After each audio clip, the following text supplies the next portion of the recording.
সুপ্রিয় দর্শক, আপনাদেরকে বাংলাদেশ কণ্ঠ স্টুডিও থেকে স্বাগত জানাচ্ছি। আজকে অত্যন্ত একটি গুরুত্বপূর্ণ বিষয় নিয়ে আলোচনার জন্য আপনাদের সামনে উপস্থিত হয়েছি। আর বিষয়টি হচ্ছে কলকাতায় নিখোঁজ এমপি আনোয়ারুল আজিমের লাশ উদ্ধার। দর্শক, আপনারা জানেন যে ঝিনাইদহ ৪ আসনের সংসদ সদস্য আনোয়ারুল আজিম উনি ভারতে চিকিৎসার জন্য গিয়েছিলেন এবং সেখান থেকে ভারতের পুলিশ তার লাশ উদ্ধার করেছে। আজ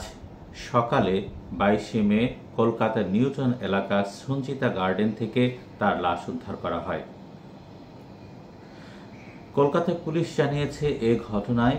এ পর্যন্ত 2 জনকে আটক করা হয়েছে এবং সন্দেহভাজন আরও কয়েকজনের বিষয়ে তদন্ত চলছে এবং তারা অচিরেই প্রকৃত দোষীদের তারা খুঁজে বের করতে পারবেন বলে মনে করছেন।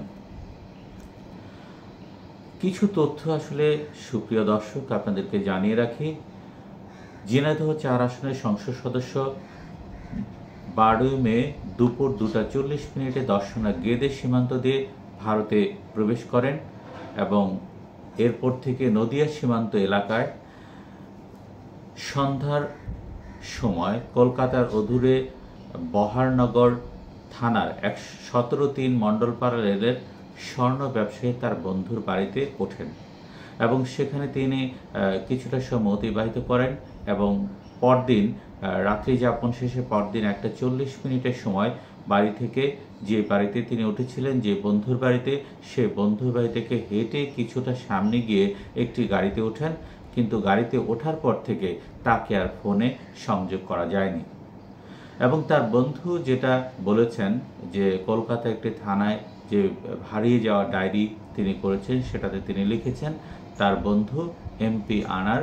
বাংলাদেশ থেকে তার বাড়িতে এসে ওঠেন এবং ওঠার পরে সেখানে রাত্রি যাপন করেন এবং এরপর দিন যে সকালে বেরিয়ে যান, তারপর থেকে তার সঙ্গে আর কোনোভাবেই যোগাযোগ করা যাচ্ছে না। কিন্তু এখানে একটি তথ্য আরেকটু বিষয় আপনাদেরকে উল্লেখ করে রাখি, সেটা হল যে আনার আসলে সংসদ সদস্য ঝিনাইদহ ৪ আসনে, যিনি এরপর দিন যেদিন থেকে ফোনে যোগাযোগ করা যাচ্ছিল না তার পরদিন 15 মে 11:15টার দিকে তিনি মেসেজ দিয়ে তার বন্ধুকে বিষয়টি জানান যে তিনি দিল্লি পৌঁছেছেন এবং তার সঙ্গে বিভিন্ন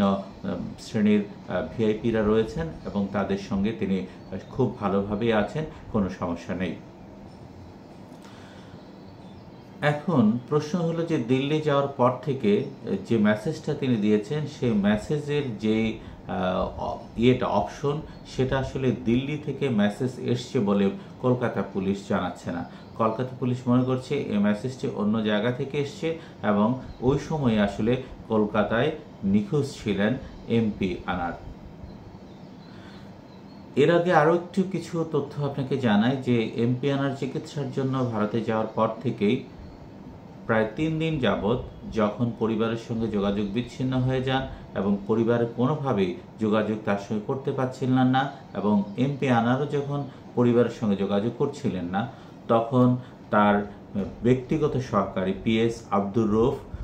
11 মে সংসদ সদস্য আনোয়ারুল আজিম আনার কে যে নিখোঁজ রয়েছেন এটি নিয়ে ঢাকার মিন্টু রোডে ডিবি কার্যালয়ে অবহিত করেন বিষয়টি। এরপরে তিনি জানিয়েছেন যে প্রধানমন্ত্রী জননেত্রী শেখ হাসিনাকে বিষয়টি জানানো হয়েছে এবং এরপর থেকেই বিভিন্নভাবে সরকার বিভিন্ন গোয়েন্দা বিভাগ বিষয়টি নিয়ে কাজ করছে। সর্বশেষ তথ্য আমাদের কাছে যেটি এসছে সেটি হলো যে কলকাতায় নিখোঁজ আনোয়ারুল আজিম আনার এমপির মরদেহ উদ্ধার করা হয়েছে। সুপ্রিয় দর্শক, একটি বিষয় হচ্ছে যে একজন সংসদ সদস্য, একজন বাংলাদেশ হোক বা বিশ্বের যে কোনো দেশের হোক না কেন, তিনি জনগণের সরাসরি ভোটে নির্বাচিত এবং তিনি সেই দেশের আইন প্রণেতাও বটে এবং সেই ক্ষেত্রে তার একটি দায়িত্বশীলতা রয়েছে এবং দেশের এবং জনগণের প্রতি তার একটি দায়বদ্ধতা রয়েছে। কিন্তু সে যখন চিকিৎসার নামে দেশের বাইরে গিয়ে লাশ হয়ে দেশে আসতে হয়, তখন আসলে বিভিন্ন প্রশ্ন জাগে যে আমরা আসলে কি অবস্থায় আছি।